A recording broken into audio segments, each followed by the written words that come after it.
Thank you, Glenn. My name's Scott. I'm an alcoholic, and thank you, Carol, for the heavily recommended uh, rec recommendation. Glenn, thank you for asking me to share with you today. I was asked, I think back in April or May, and I remember thinking, wow, that's somebody who's way ahead of the task. And I was impressed with that you were asking so far out. It doesn't seem to happen that much these days, but certainly how I was taught in AA to make sure you fulfill your commitment and get to people well in advance. But thank you for asking me to share. And I am an alcoholic, and my name is Scott, and I am a member of the Happy Hour group here in St. Thomas in the Virgin Islands. We are also meeting virtually as well as in person now. Once again, we, like you, have one of those early 9-digit Zoom ID numbers. So I know that you guys got started early into the pandemic, as did we, and it's certainly turned into uh, one of the largest blessings in my life out of the experience of March March 2020. My sobriety date is June the 2nd, 1989. I do consider my continuous sobriety to be my greatest accomplishment in life. And for somebody with an ego like mine and who likes to take credit for everything good in his life and blame God for everything bad, uh, this is one of those things that I take no credit for. All the credit for my continuous sobriety is to the people of Alcoholics Anonymous, to the meetings of Alcoholics Anonymous, to the program of Alcoholics Anonymous, to Bill and Bob, our co-founders, Bob Wilson and Bill Wilson and Bob Smith, and to a God today of my understanding, which is a far cry from what I had when I arrived in Alcoholics Anonymous at the age of 25 back in 1989. What I had at that point was a God of my misunderstanding, a God that I blamed for everything that was wrong in my life. And I had a solution, and that solution was alcohol. And I turned to it from the age of 10 or 11. It was the summer of sixth grade when I consciously took my first drink. I had arrived. There it was, the summer of sixth grade. I had 6 solid years of elementary school under my belt. And I knew all that I needed to know. And, as it's written in Bill's story, as Bill writes, I would prove to the world I was somebody. And that's how I felt when I sat down with a couple of good friends and a couple of quarts of Ballantine Ale.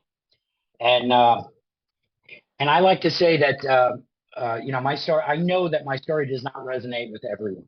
And for that reason, I will begin my talks with a moment of prayer where I ask God to relieve me of all that I think I need to say, leave me with all that you want me to say, and then I'll just read something out of the big book. So if you've heard nothing from me other than I am an alcoholic and my name is Scott, you will have heard something from our big book.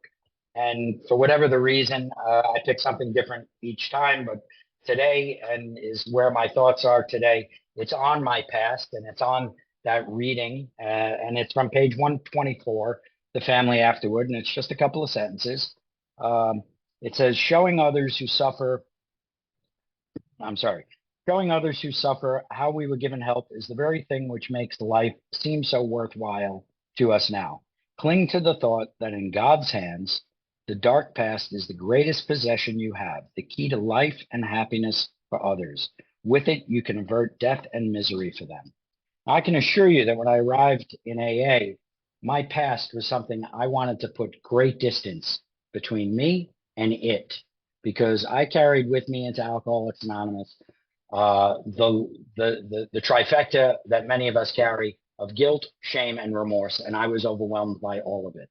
I'd become a person that I did not set out to become. I hurt a lot of people with my drinking.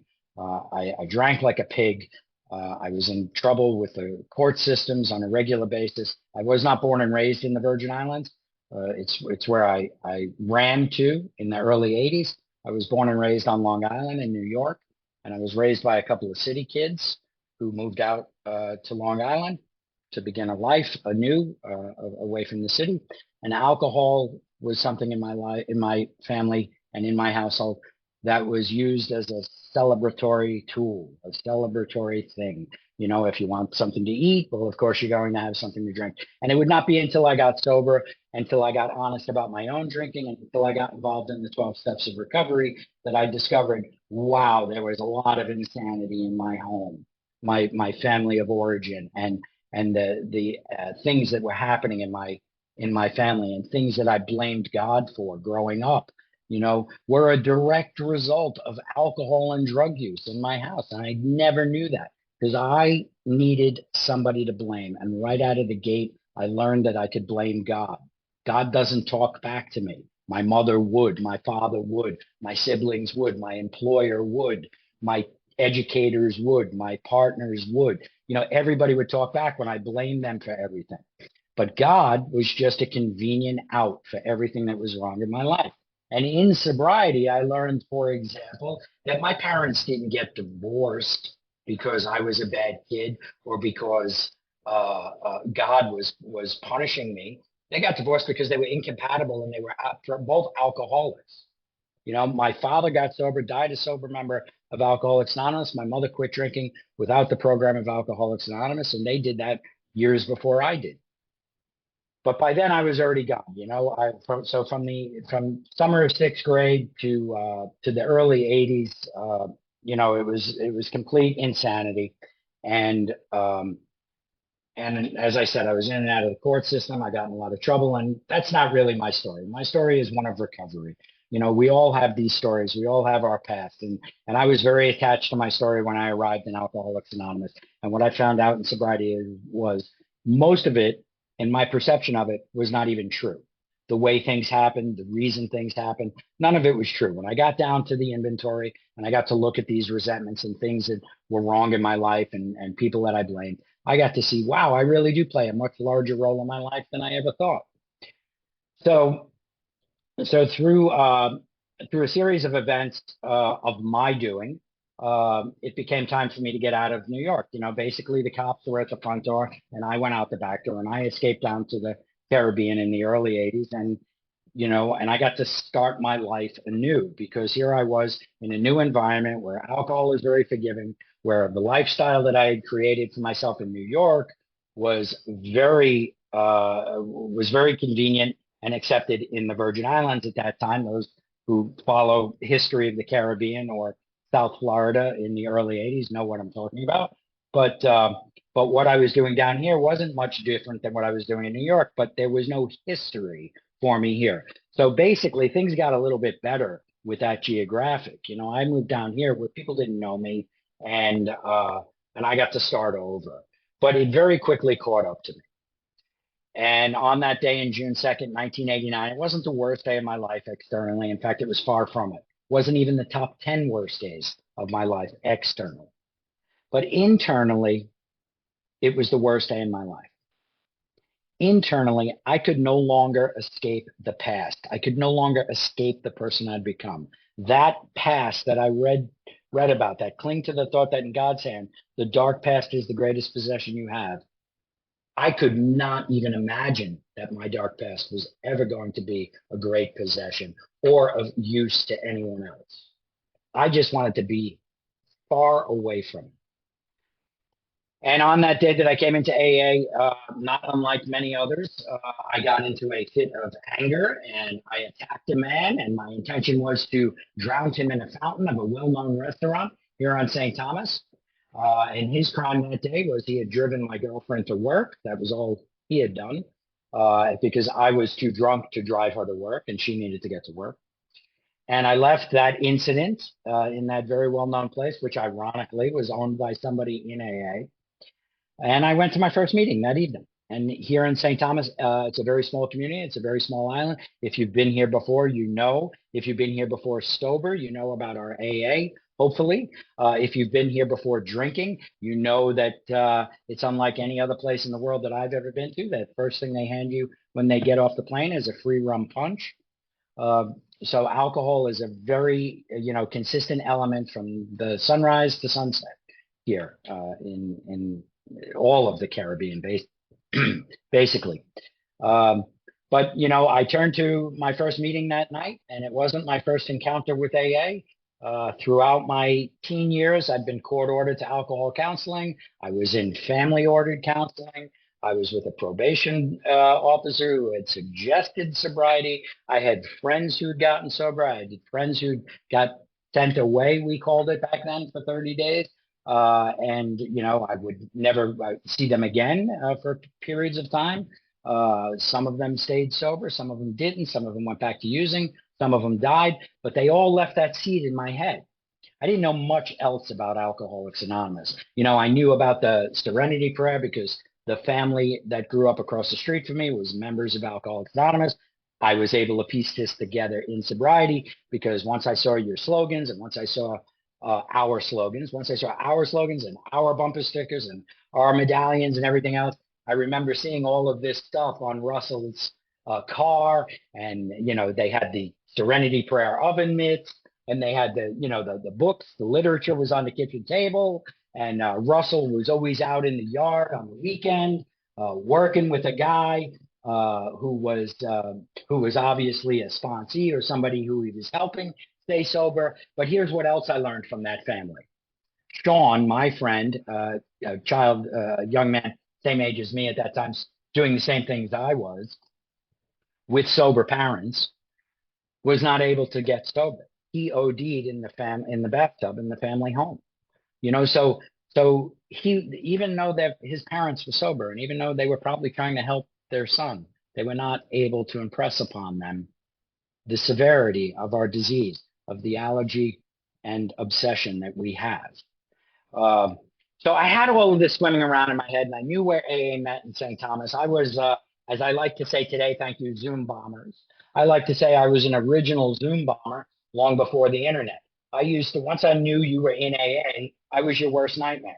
I was a bartender here on St. Thomas, and if you know you showed up at the bar where I worked for dessert or a cup of coffee or something, and I knew you were in AA, I used to just torture you. I would be that guy that we talk about when we come to meetings and say, oh my God, this guy I work with, he just will not leave me alone with the AA. He's like, are you still going to those meetings?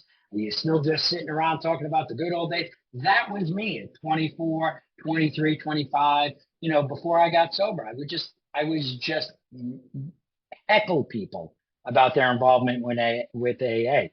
Ironically, in St. Thomas, those were some of the first amends I had to make long before I got through the first nine steps, because now I'm sitting next to people who just, you know, 2 weeks ago I was giving a hard time. But here's the thing about that experience. Not one of those people ever showed me anything but love, compassion, patience, tolerance, and love. And that's what I learned right out of the gate in Alcoholics Anonymous. I learned how we show up in in the lives of newcomers through their examples. And through their examples, I learned the importance of making recovery attractive, because if we're not, nobody will want it. And hopefully I succeed in doing that today. You know, hopefully I've learned from the people that taught me how to do that. And what that means is not just in Alcoholics Anonymous, but outside of Alcoholics Anonymous, because I'm a member of the sometimes slowly class. There's the sometimes quickly class. People who come into Alcoholics Anonymous embrace everything that we offer. The whole one day at a time concept. Don't drink between meetings. Get a sponsor. Do everything they say. Work the steps. Find a God of your understanding. Work on the things that are wrong in you. Pay back the money. Do it on a daily basis and give it to somebody else. There are those people.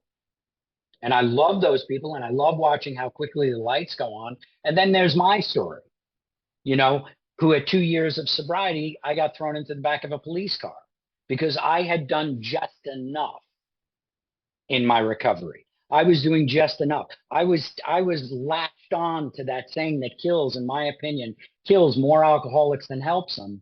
Take what you need and leave the rest. And that's what I did. And that harmed me. Now, today, at 34 years of recovery, I look at my recovery different. And I experience that saying completely different. But as a newcomer, take what you need and leave the rest meant, have a sponsor? Well, I don't know. Call them every day. And it was a little harder back then, right? I got sober before cell phones. Call them every day. Tell them what I'm doing. Tell them about the lies. Tell them about how my behavior is still pretty much the same as when I was drinking? I don't know about that. Attend regular meetings, show up and take a commitment, help wash coffee cups, fold up those rusty chairs that if I get a cut, I'm going to need a penicillin shot, a tetanus shot. You know what I mean? Hold your hand, say your little prayers. I mean, come on, this is all too much. All right, I'm gonna parse it out. Fortunately, the man who would become my first sponsor, Pat Kay, rest in peace, passed away last year. Uh, he was able to do something that nobody up until that point in my life was ever able to do. Pat was able to impose his will over mine in such a way that it was non-threatening. Now, I thought telling a good story was important in Alcoholics Anonymous, and that's what I used to do. I used to tell a story, and the story I used to tell about Pat Kay was he was one of those tough and rough sailor types who would say, sit down, shut up, kid, nobody cares what you think, get in the car, we're going to a meeting. None of that was true. That isn't who he was. He was generous, compassionate, kind, loving, tolerant, and most importantly, I would not be your speaker today if it wasn't for him. Because in spite of myself, I was able to stay sober because of men like him and Jonathan M., two men who latched onto me and took me from meeting to meeting early on. At 25, the closest person in age was Pat, and he was 40. And this isn't an original joke or something, if you've been around, you've heard it before, but 40 was ancient to me. 40 was, you don't understand. And there were people who were older. There were people who were, well, the age I am today, 60. There were people that were older, and I'm like, what are you talking about in Alcoholics Anonymous? The slogans around the room, and then your slogans, our slogans, those little unapproved ones, just put the plug in the jug. Just don't drink no matter what. Even if your behind falls off, just put it in a bag and bring it to a meeting. Or my favorite, layers of the onion. Once a pickle, never a cucumber. And I always say this anytime I bring that saying up is I found out that a pickle was once a cucumber in Alcoholics Anonymous. Remember, I had 6 solid years of elementary school, but I really turned off to school after that. And I never knew that a pickle was once a cucumber. Thank you, AA. But that was my ego. That was my arrogance turning away from everything that I thought I knew. And now all of a sudden, Alcoholics Anonymous, I have to become a student.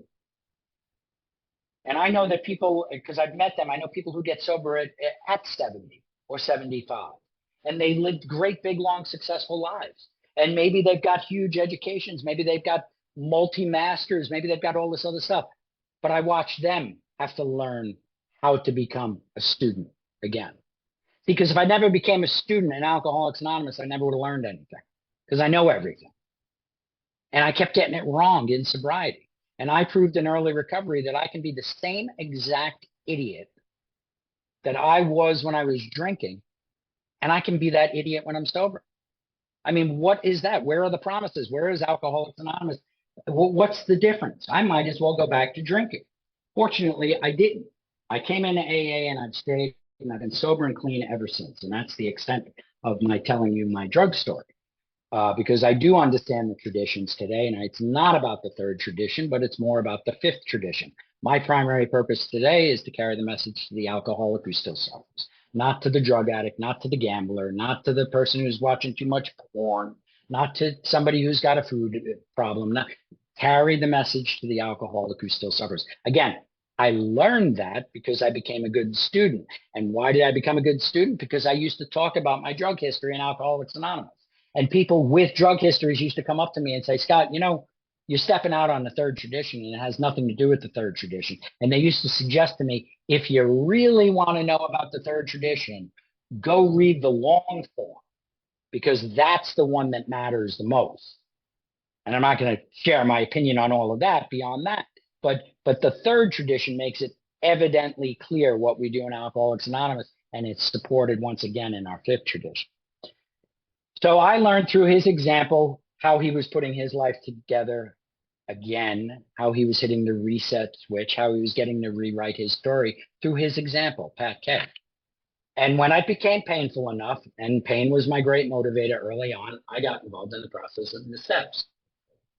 And the processes of the steps, for me, the first time around, did not look like they did the 2nd or the 3rd or the 4th and every other time I've done them since.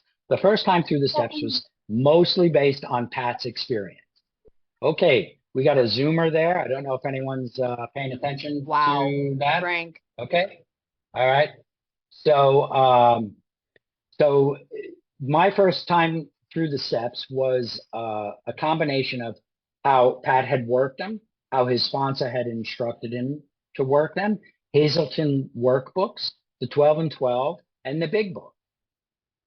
And that helped me deal mostly with the wreckage of my present. I didn't learn much about the disease of alcoholism and that because I was still bent on being an alcoholic and still wearing it like a badge of honor. See, for me, unlike many people that come into AA, I arrived in Alcoholics Anonymous believing I was an alcoholic. I didn't think there was anything wrong with it. In fact, being an alcoholic didn't become a problem until I had to do something about it. Quit drinking. Being an alcoholic wasn't a problem until I had to do something about it. Get right with the world, pay back the money, help other people. Then being an alcoholic was like, oh my God. The solution for me was finding out what the disease of alcoholism was. And so through that first time through the steps, as it became time, I quickly got through 1, 2, and 3, because when you arrive powerlessness and unmanageable, accepting the first step is pretty simple. Just the smallest amount of honesty helped me do that. And steps 2 and 3, I'll just sum up to you like this. If you made the decision to come to this meeting today and you logged on and you're here right now, you're one of the 24 people who are here, you understand the concept of what the third step asks us. It's to make a decision and take an action. And that action is the fourth step. And all of a sudden I was like, whoa, hold on. Write this stuff down, admit this to somebody else. I had spent my whole life up until that point. This was one of my codes, one of the ways I lived, one of my skill sets. Never admit fault. Never admit guilt. Even if you're paying the lawyer, never do it. So now I'm going to put it on paper, presumably, and I'm going to read it to another individual, presumably, who has no moral ethic to keep, or legal obligation to keep what he hears to himself. And I'm like, oh my God, wait a minute. Let's dissect that third step. And I did. So I dissected the third step. My experience the first time around with the third step was a variety of funny experiences, which all led me back to doing the fourth step. Because again, I latched on much like that saying, take what you need and leave the rest. I heard somebody say in an AA meeting, which I haven't heard in a long time, by the way, but if you're having a problem with the step, go back to the step before it. So, I use that as an excuse. That was just, yet another little lie I got to tell. Wasn't fooling my sponsor, of course. But, I'm like, oh, you know what? I'm having a problem with this step. I'm going to go back to the third step. And then I got on the debate team for the third step. What is will in life? What do you mean turn it over? What is make a decision? And who is God? I mean, I could break down that third step and never work any of the other steps if I'm talking to myself or talking to another newcomer. But if I'm talking to somebody who knows about the program of Alcoholics Anonymous, they're going to look at me and say, it's just a decision. Let's get on with it. And where my nose got really rubbed in it, because God has a great sense of humor, is I was standing in line. I was pretty much living day to day at this point in my life, financially. And I'm standing in the supermarket and I'm buying my dinner for that evening, which was an improvement. I wasn't shoplifting it. I was no longer taking the price gun and repricing my food, because if you don't know what that means, I don't know if there's anyone young enough to know that at one time there was this price gun in a supermarket that used to put prices on food, but I'd reprice my own purchases. Anyway, I'm standing in line to pay for my food there at the, right there where the National Enquirer and People Magazine and all these other books are. There's a book called God's Will for You. And I'm like, oh my God, there it is. I'm going to get that book, but I don't have enough money to buy the book. So I'm going to shoplift the book. I'm going to steal the book, right? I'm holding the book in my left hand, and because I'm, if you're going to steal right from the person you're stealing from, and they'll never notice. That's another lie I told myself. So I'm paying for my food and I don't steal the book. I go, excuse me, put the book back, go home, call my sponsor, tell him what I did, expecting some great reward. He goes, okay, we're ready. Let's get on with it. But I still wasn't satisfied. A couple of days later, again, I was a bartender for the first 2 years of my recovery, which I don't recommend for anyone, but nobody else was offering me a job. Nobody else was offering to pay my bills. What I had to do. I stayed sober. And a couple of days later, I'm standing there with a drink in my hand, and I wasn't serving it. I was holding on to it just a little too long, and the insanity was returning. And I wanted to drink that drink, and I quickly removed myself from the bar. I went into the back, into the liquor room, no irony there, where I spent many a day praying on my knees during my shift. And I'm praying to just get through this day. I went to a meeting that night. I shared about it with somebody. It became the topic. And then the next day, I got on with the inventory process.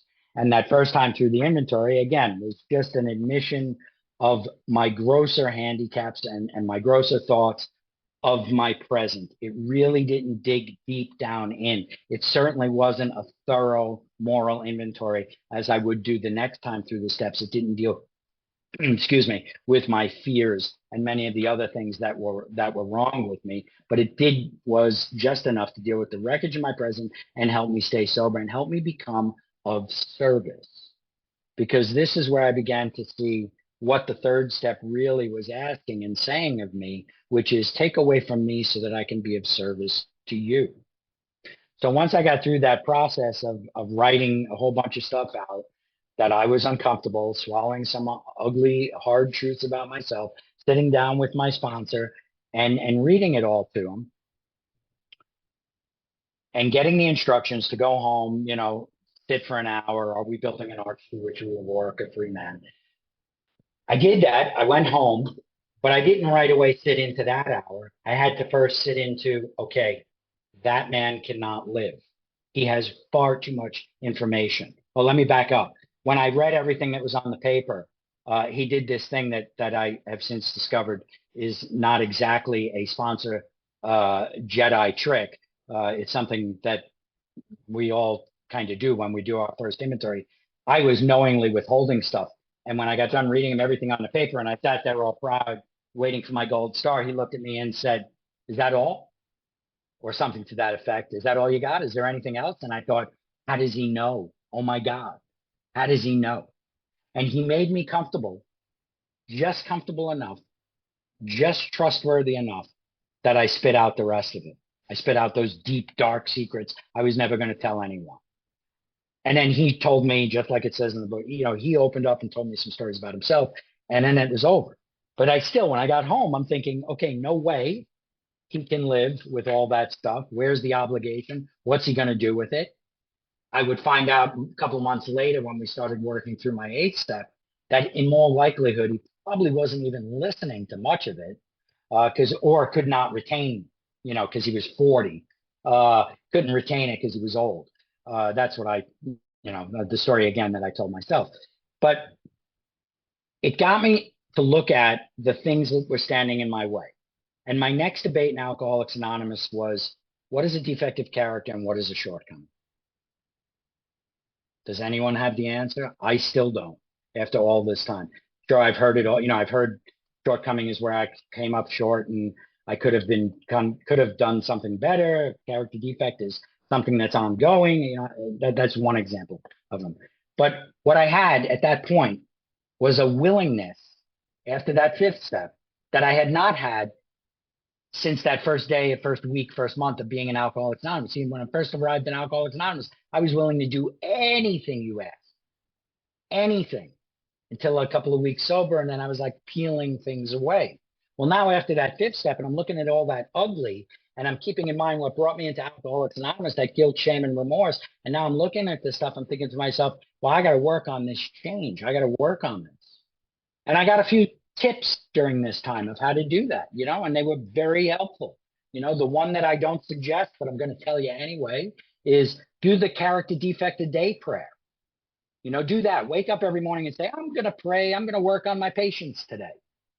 Well, God will see fit to have you in every position of impatience that you can find yourself in during that day. Your prayers will be answered, I can assure you.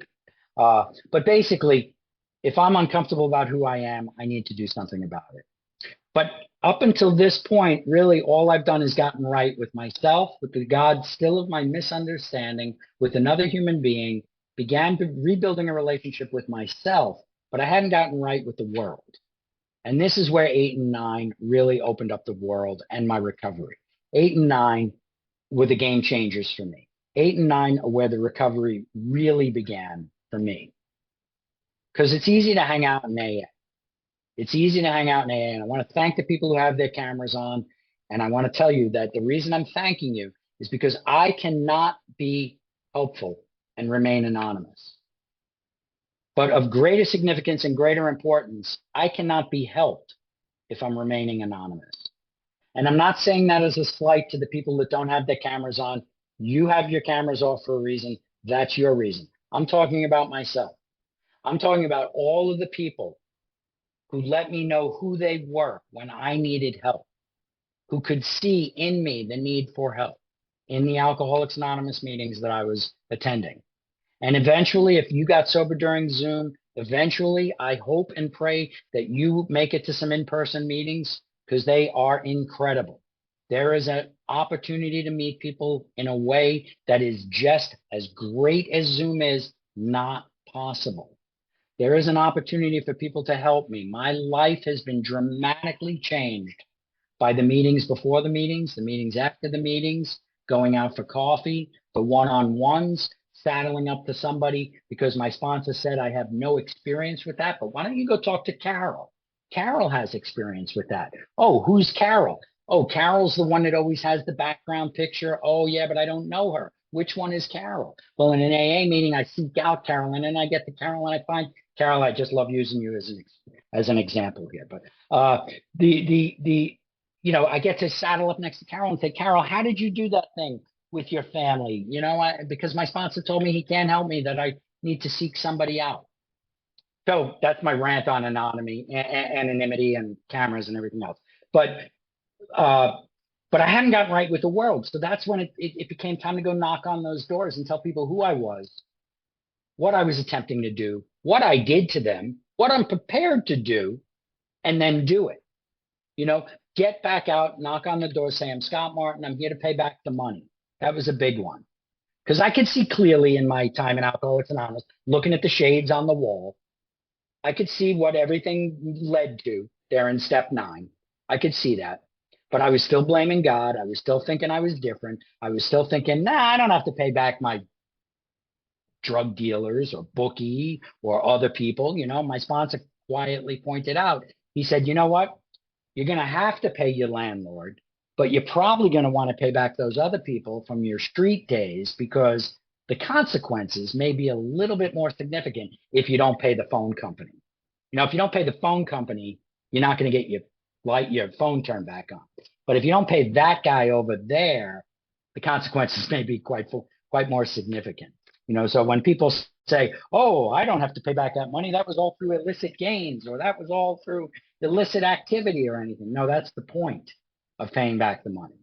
Doesn't matter. Everybody that to this point in my life, my fourth step, did not include all of the people that were worthy and waiting for an amend from me. That was people that I knowingly hurt. And knowingly, when I say that, I mean, they were in my life. There was a whole nother group of people who were either a victim of, simply put, or a party to the harm that my drinking and drug use caused. And, so there was a whole nother list of names that had to get added to the list. And for me, that first time through the steps, my sponsor gave me that the 3 columns to the 8-step list. Now, maybe never. And, left to my own, everybody goes never, right? But this is why we have sponsors, because the sponsor works with me. Again, I have to work with the sponsor, but, because having a sponsor and using a sponsor are 2 very different things. Having a sponsor is, yeah, Glenn, I got a sponsor, leave me alone. Using a sponsor is calling him, getting together with him, finding out what I'm supposed to do next. And, my sponsor helped me move a lot of the nevers right over to the nows. And that first go round through the amends was not quite as it's written in the book, in my experience. I'm not going to tell you this to scare you away from doing the amends. What I'm going to tell you is, the scare I'm going to tell you is, if you don't do them, you will drink again. I've seen too many people. That is my experience through watching many people in Alcoholics Anonymous. You know, they knowingly leave stuff out of their inventory. They don't want to deal with that sexual inventory. They don't want to tell somebody this stuff. They don't want to pay back the money. But I had some experiences with my first go around through the ninth step, where I had doors slammed in my face. I had people saying they wouldn't give me 15 minutes of their time. I had people telling me that, you know, I needed to go, you know, leave this earth. And they just were not going to allow me to do this. And whether it was emotional harm or financial harm, whatever, the harms were too great. So I wasn't experiencing that sense of freedom that a lot of people were talking about in Alcoholics Anonymous, and was the thing that I was craving the most. That sense of freedom that everybody in AA seemed to have. I didn't even know the definition of the word freedom. I didn't even know the burden that I had, that this behavior and all this stuff was placing on my life. I didn't even know that. But there was a sparkle in the eye, and there was a freedom, and there was a lightness, and there was humor in all of your lives that I have come to recognize as freedom. And I wasn't feeling that. And my sponsor would, you know, first I was mad at him, and I'm like, okay, well, I wouldn't have even done this if it wasn't for him. But, you know, he helped me recognize that I wrote it out. I read it to him. I attempted to do it. Now I have to give it. Now it's in God's time. Now it's in God's hands. And here is where I began to trust God. Here is where I began to not define God, but understand God a little bit more. Hopefully I can never define God, you know, because God doesn't wake up every day and say, how can I screw with Scott? That is still my job. And quite successfully, I can still do it today. I may do it this afternoon. Who knows? But, you know, I got on with that, and I began slowly to be of greater service in Alcoholics Anonymous. I began to understand, you know, the types of alcoholics. For example, the four types that are in more about alcoholism. You know, I got to understand that a little bit more about my thinking, and see where my thinking was still harmful, and begin working on that. Become a member of a group, and I did that. Joined a group and became a member, and became, you know, a part of the service structure. And I didn't do that in the beginning, even honestly. In the beginning, when I first set up to join a group and chair the meeting, it was because I didn't like the way they were chairing meetings. I thought I could do a better job. I didn't even like the format, you know, and fortunately for me, they didn't let me chair a meeting. In fact, at that first group that I wanted to join, when I had 3 months, which was their resolution, which was their group conscience, I showed up and they changed it to 6 months. That was how that was how smart they were, that they recognized in me, no, we don't want this guy chairing meetings. Let's make the commitment 6 months sobriety. So I quit that group, right? I'll show them, joined another group, which is still my home group today. But then it was, you know, get into these other steps. But then life starts happening. And I have problems, as the saying goes, in areas where I didn't have areas before. You know, things were happening. You know, there were health scares in my life.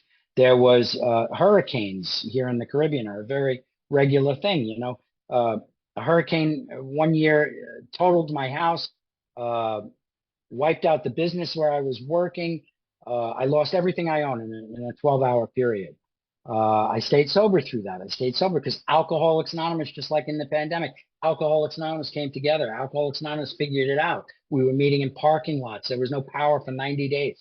We were meeting in parking lots. We were meeting in wherever we could, where one alcoholic meets another. We were breaking our anonymity. We were being present with each other.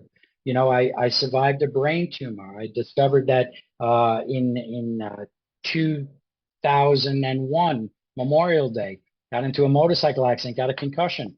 It was a little bit more than a concussion, as it turns out. Well, here I am. I'm still your speaker. I survived that. I survived that sober.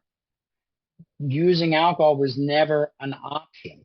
Well, that's not true. Alcohol, as long as it's still available, is an option. It was never a solution. Remember, I told you that in the beginning, alcohol was always my solution, and it was no longer my solution. I now had AA. I now had sober members of Alcoholics Anonymous. I had sober experience. I had built up sober experience. You know, my current sponsor, one of his sayings is staying sober under any and all conditions. I've lost loved ones. I've had great successes at work.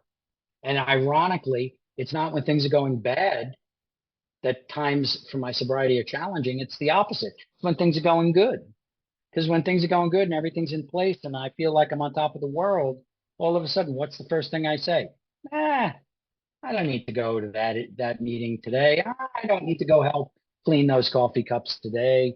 You know, and I haven't had that experience. You know, I got the resentment in AA, which took me out of AA for a couple of weeks, you know, because I'll show them. Well, I didn't show them anything. AA kept meeting. I did that against all warnings, but I've never had that other experience where things are going well because I want to share the good times and the bad times with the members of Alcoholics Anonymous because you don't get to pick those days. What are the good days? What are the bad days? Some days you're the bug, some days you're the windshield. You know, some days the insanity may return. And the insanity returns because my behavior has changed and we drink again. We don't drink again and the insanity returns, although that is what's going to happen. But if the insanity returns, it's because I've stopped praying. I've stopped participating in a program of action. I've stopped participating with a relationship with my sponsor, stopped offering my hand to the alcoholic who still suffers. When I stop doing all of those things, insanity is surely to return.